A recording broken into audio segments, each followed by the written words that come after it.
There's this question. It's one we've all asked at some point. Why do good people suffer? It's huge, right? Well, it turns out people were wrestling with this thousands of years ago. We're going to look at two of the oldest texts that dive right into this. These incredible dialogues of despair, separated by centuries, but still asking the same raw human question. I mean, this is the question, isn't it? Why do bad things happen to good people? It doesn't seem fair. And this isn't some new existential dread. Philosophers, theologians, just regular folks like you and me, we've been asking this forever. And the two ancient stories we're digging into, they put this exact question front and center. Okay, so who are our two contenders? On one side, we've got the Babylonian Theodicy, this incredible poem from way back, like 1000 BCE, and on the other, the one you've probably heard of, the biblical book of Job. Now, they both use the same setup, a guy who's suffering, debating with his friends. But, and this is the really interesting part, they end up in completely different places by the end. All right, so first things first, let's just look at the blueprints of these stories. How are they put together? And trust me, this isn't just boring literary analysis. The way a story is built, its structure, actually tells you a ton about the kind of answer it's trying to give. And when you put these two side by side, wow, the difference just jumps right out at you. Just look at the cast of characters. It tells you everything. The Babylonian Theodicy? It's pretty simple. You've got the guy who's suffering and one friend, a one-on-one debate. But Job? Oh man, Job is a full-on round table. You've got Job, his three main buddies, then this younger guy, Elihu, who shows up with a whole new take, and then, and this is the game changer, God literally joins the chat. With so many voices, you can just imagine how much deeper and more complicated the conversation gets. And here is another huge structural difference, the frame. The Babylonian story is, well, it's just the poem. The debate is the whole thing. But Job? Job has bookends, a story at the beginning and a story at the end.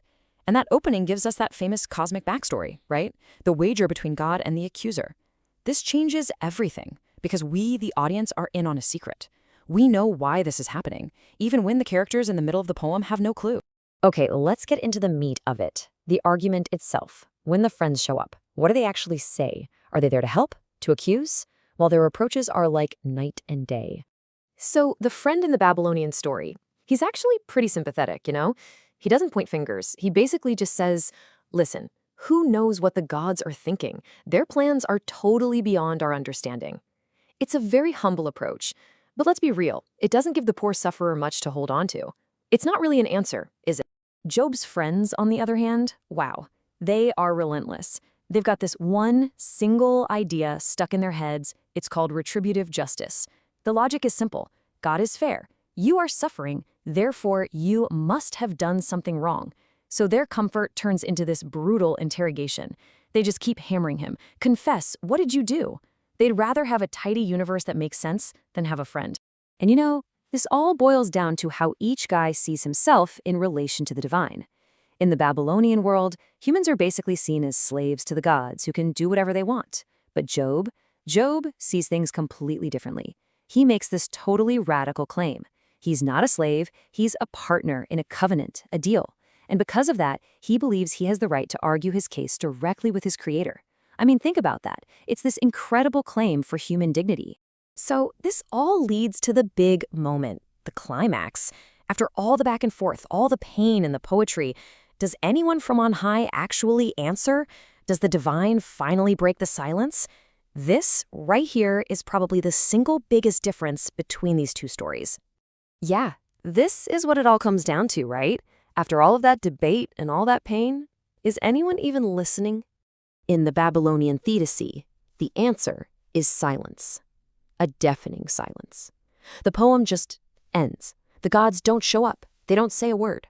All those cries for help just disappear into the cosmic void. It's a total stalemate. Nothing gets resolved. But in a book of Job, it's the exact opposite. We get one of the most epic scenes in all of ancient literature. A theophany. God shows up, and he speaks from a whirlwind. He doesn't give a simple, neat answer, though. Instead, he unleashes this storm of poetic questions that basically challenges whether Job, or any human, can even begin to grasp how the universe works. The silence isn't just broken, it's shattered.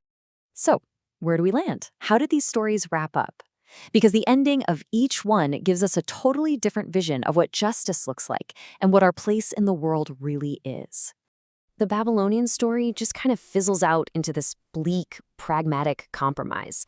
The suffering guy isn't proven right, and his friend even admits, yeah, the wicked often prosper. Nothing is fixed. But Job's ending? It's a complete 180.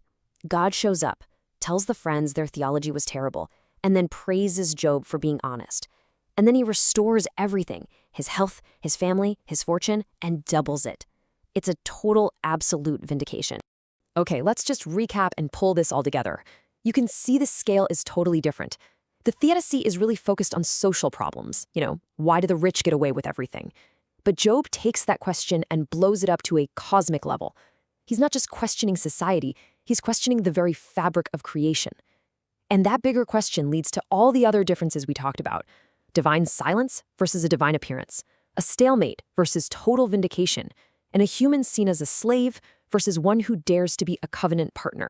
So here's where we're left. We've got these two ancient blueprints for how to confront suffering.